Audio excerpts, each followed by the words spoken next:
Hello, मैं सिप्रा मिश्रा। हम आप लोगों को एनसीईआरटी का science class 10th very important chapter 4 carbon and its compound class 10th NCERT notes important. हम आप लोगों को एनसीईआरटी बुक से जितना इम्पोर्टेंट है वो सब उस सब का एक नोट्स बनाए हैं और आप लोगों को वही बताने जा रहे हैं। देखो, carbon and its compound. Carbon and its compound, ये आपका हेडिंग है, carbon and its compound. Okay, carbon is a volatile element. Carbon किसी भी एलिमेंट के साथ ढल सकता है। In earth crust carbon is 0.02% and found in form of minerals. हमारे अर्थ पर कार्बन कितना है? 0.02% है और यह मिनरल्स में भी पाया जाता है। Atmosphere has 0.03% of carbon dioxide. Atmosphere में कार्बन डाइऑक्साइड 0.03% पाया जाता है। ओके, और ये याद करिएगा, इम्पोर्टेंट है। अब ये बताओ, कार्बन डाइऑक्साइड का फार्मूला पता है क्या होता है? जैसे C+O2 is equal to CO2। Carbon एक गैस है। क्या है? एक गैस है। और ये पूछता है कि ये ऑर्गेनिक है या इनऑर्गेनिक है। तो कार्बन मेरा इनऑर्गेनिक है। इनऑर्गेनिक है। क्यों है? क्योंकि ऑर्गेनिक क्यों नहीं है? क्योंकि ये लिविंग नहीं है। कार्बन डाइऑक्साइड जो गैस है वो लिविंग होता है? नहीं, नॉन लिविंग है। तो जितने भी नॉन लिविंग थिंग्स होते हैं सब इनऑर्गेनिक होते हैं। ठीक है। अब C+O2 इक्वल टू CO2, ये गैस है। CO2 का नाम है कार्बन डाइऑक्साइड, ये इनऑर्गेनिक है। ये पूछता है। अब आपका है covalent bond in carbon, heading है। तो देखो, the atomic numbers of carbon is 6। Atomic number carbon का कितना है? 6 है। 6 होता है ना? हाँ। एंड इट्स इलेक्ट्रॉनिक कॉन्फ़िगरेशन 2 और 4, ये सब इम्पोर्टेंट है इसलिए। इलेक्ट्रॉनिक कॉन्फ़िगरेशन 2 और 4 है। To attend a noble gas configuration it can, ये नोबल गैस कॉन्फ़िगरेशन को अटेंड कर सकता है। देखो, कार्बन 2 और 4 होता है ना, तो एक KLMN सेल होता है, ये सेल है। ओके, तो K सेल में 2 फिलअप किया जाता है, L सेल में 8। तो देखो स्ट्रक्चर्स कैसे बनाया जाता है। और एक बात, कार्बन 6 इलेक्ट्रॉन है ना, तो इसमें प्रोटॉन कितना होगा? प्रोटॉन भी 6 होगा और न्यूट्रॉन कितना होगा? ये भी 6 होगा। तो पहले इलेक्ट्रॉन प्रोटॉन होता है, फिर न्यूट्रॉन। प्रोटॉन हमारा पॉजिटिव होता है और न्यूट्रॉन न्यूट्रल होता है। तो ये जो होता है ये हमारा के सेल होता है। कौन सा सेल होता है? के सेल होता है ना। यहाँ पे 2 इलेक्ट्रॉन फिलअप किया जाता है।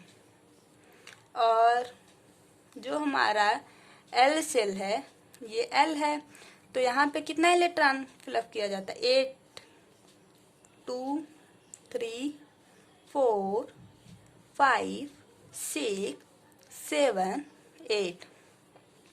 और यम सेल में 18। ठीक है, इतना समझ में आया? अब यहाँ पे क्या है? कार्बन है, 6 है। तो इसके आउटर मोस्ट शेल में 4 इलेक्ट्रॉन होता है और इनर में 2 होता है, मतलब के शेल एल शेल, के शेल में 2 होगा, एल शेल में 4 होगा, तभी तो ये 6 होगा। अब देखो इसका कैसे बनता है, 6 प्रोटॉन 6 न्यूट्रॉन। अब ये देखो ये बनना, मेरा गोला सही से नहीं बन रहा है, ध्यान देना, इधर देखो 1 2, ये हमारा क्या है, के शेल है, और ये क्या है, एल है। तो एल में कितना है, 4 है आउटर मोस्ट शेल में ना, 1 2 3 4 है। ये ऐसे कार्बन का वो बनता है, सेल में स्ट्रक्चर प्रेजेंट किया जाता है, 1 2 3 4।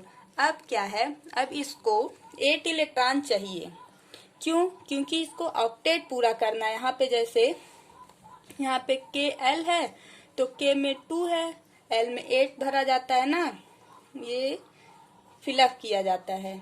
अब इसमें मेरा कितना है, के सेल में 2 है, एल में कितना है, 4 है ना, तो इसको 4 चाहिए, कार्बन को 4 इलेक्ट्रॉन और चाहिए। तो ये करता क्या है, ये सोचता है मैं अपना इलेक्ट्रॉन 4 इलेक्ट्रॉन दे दूं किसी को, लेकिन इसके पास उतना एनर्जी नहीं होता कि ये अपना इलेक्ट्रॉन किसी और को दे दे। यहाँ पे देखो जैसे gain 4 electron but it would be difficult for nucleus to hold 4 extra electron. Carbon जो होता है वो अपने न्यूक्लियस में 4 और इलेक्ट्रॉन नहीं गेन कर सकता, उसकी एबिलिटी उतना नहीं है, ठीक है। लेकिन फिर ये सोचता है अगर हम 4 इलेक्ट्रॉन को लॉस कर दें, मीन्स किसी को दे देते हैं, तो फिर देखो loss 4 electron but it would require a large amount of energy to remove 4 electron. ये बोलता है अगर हम 4 इलेक्ट्रॉन अपना लॉस करते हैं ना, तो उसके लिए हमारे एनर्जी की और ज्यादा आवश्यकता पड़ती, जो हमारे पास है नहीं। तो हम न तो किसी को 4 इलेक्ट्रॉन दे सकते हैं, यहाँ पे दे भी नहीं सकते और यहाँ पे ले भी नहीं सकते। फिर ये कहता है न तो हम 4 इलेक्ट्रॉन को किसी को दे सकते हैं और न तो 4 इलेक्ट्रॉन को हम किसी से ले सकते हैं, ठीक है। इसकी एबिलिटी उतना नहीं है, जबकि सिलिकॉन के आउटर मोस्ट शेल में तो 4 इलेक्ट्रॉन है ना, तो इसकी एबिलिटी है गेन करने की, बट कार्बन की नहीं है, ठीक है। अब बोलता है कार्बन, यहाँ इस वाले में carbon attempt the noble gas configuration by sharing it valence electron with other atom of other elements like hydrogen, oxygen, nitrogen, chlorine also show sharing of valence electron। ये बोलता है जैसे H2O2N2 अपना शेयर करता है इलेक्ट्रॉन, वैसे मैं भी करूं, क्यों ना करूं। नोबल गैस कॉन्फ़िगरेशन को कार्बन भी अटेन करना चाहता है। जैसे H2 है, H2 के पास कितना हाइड्रोजन है, 1 है, तो एक हाइड्रोजन जैसे H2 है, यहाँ पे H2 है, फिर यहाँ पे 1 हाइड्रोजन है, यहाँ पे 1 हाइड्रोजन है, इसको बोलते हैं हाइड्रोजन एटम। एक बात बताओ, कब हाइड्रोजन एटम होता है, कब हाइड्रोजन मॉलिक्यूल्स होता है। हाइड्रोजन एटम कब होता है, जब 1H 1 इलेक्ट्रॉन 1H 1 इलेक्ट्रॉन दोनों शेयर ना करें, अलग अलग हो। जैसे कि एक फ्रेंड है यहाँ पे और दूसरे फ्रेंड यहाँ पे हैं, जैसे 1 फ्रेंड यहाँ है 1 फ्रेंड यहाँ है, तो इसको बोलते हैं 2 अलग अलग फ्रेंड है ना। जब ये दोस्त और ये आपस में एक ही पास आ जाएं दोनों, तो इसको हम बोलते हैं ये 2 फ्रेंड हैं। ये जब अलग रहते हैं बोलते हैं एक लड़का यहाँ है एक लड़का यहाँ है। जब ये दोनों लोग आपस में बात करते हैं तो हम क्या बोलते हैं ये दोनों फ्रेंड हैं। वैसे ये क्या करता है, हाइड्रोजन के पास 1 इलेक्ट्रॉन होता है, इसके आउटर मोस्ट शेल में 1 होता है, तो इसको 2 बनाना रहता है। तो ये हाइड्रोजन कहता है मैं तुमको अपना 1 इलेक्ट्रॉन शेयर कर देता हूँ और तुम भी मुझे कर दो। ठीक है, तो दोनों लोग का हो जाएगा, 1 2 2 तुम्हारा हाइड्रोजन हो जाएगा और 2 मेरा हो जाएगा, दोनों कंप्लीट हो जाएगा। ठीक है, तो यहाँ पे इसको क्या बोलते हैं, हाइड्रोजन मॉलिक्यूल्स। ठीक है, यहाँ पे क्या बोलते हैं, हाइड्रोजन मॉलिक्यूल्स।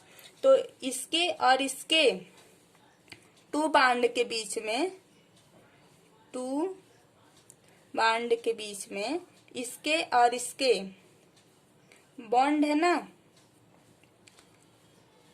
2 इलेक्ट्रॉन के बीच में जब शेयरिंग हुई है तो सिंगल बांड लगा है, यहाँ पे और यहाँ पे सिंगल बांड लगा है ना।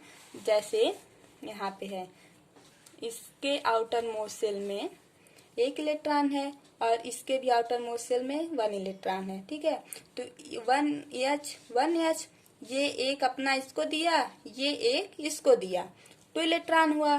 दोनों आपस में जब शेयरिंग हुआ तभी तो H2 मॉलिक्यूल्स बना। यहाँ शेयर इलेक्ट्रॉन हुआ, 1 मॉलिक्यूल्स ऑफ हाइड्रोजन।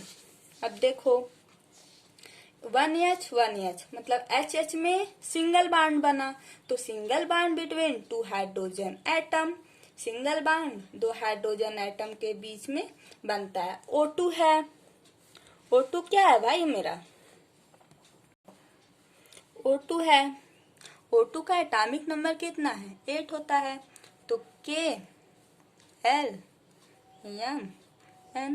के सेल में 2 फिलअप करेंगे, L सेल में कितना करेंगे 6, बट इसको कितना चाहिए, इसको तो 8 बनाना है ना, तो यहाँ पे 2 इलेक्ट्रॉन कम है, तो हम क्या करेंगे, देखो ऑक्सीजन के आउटर मोस्ट शेल में कितना इलेक्ट्रॉन है, 6 है, तो ऐसे इसे बनाते हैं।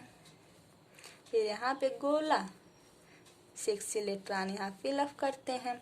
तो ये ऑक्सीजन कहता है चलो भाई मैं तुमको अपना 2 इलेक्ट्रॉन शेयर कर देता हूँ, मेरा 8 हो जाएगा, और तुम भी अपना मुझे 2 इलेक्ट्रॉन शेयर कर देना, मेरा भी 8 हो जाएगा। हम दोनों लोग आपस में मिलकर एक बॉन्ड तैयार कर लेते हैं ना, तुम्हारा भी 8 हो जाएगा, मेरा भी 8 हो जाएगा। बोलता है ठीक है भाई, हम भी कर लेते हैं। देखो ये ऐसे हो जाता है ना, और ये 2 इलेक्ट्रॉन हम ऐसे लेता है। ये देखो पूरा आना चाहिए, 1 2 1 2, देखो 1 2 यहाँ से करते हैं ना, 1 2 3 4 5 6 7 8। अब देखो 1 2 3 4 5 6 7 8, इसका भी 8 हो गया, इसका भी 8 ना, दोनों लोग का 8 हो गया। तो यहाँ पे ऑक्सीजन और ऑक्सीजन के बीच में डबल बॉन्ड बनता है ना। अच्छा एक बात बताओ, डबल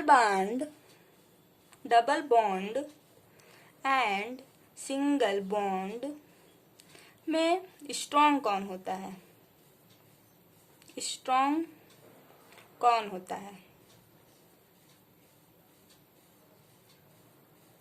और कौन जल्दी ब्रेक करता है। ठीक है, इसमें से तो जो डबल बॉन्ड होता है और ये जो सिंगल बॉन्ड होता है, सिंगल बॉन्ड जो होता है, सिंगल बॉन्ड यहाँ देखो, सिंगल बॉन्ड जो होता है वो वेरी स्ट्रांग होता है, very strong then double bond के। और डबल बॉन्ड जो होता है मेरा, वो double bond is very fast break. Single bond जो होता है बहुत स्ट्रांग होता है। ठीक है, single bond is very strong then double bond, और double bond is very fast break, ये जल्दी ब्रेक होता है। क्यों?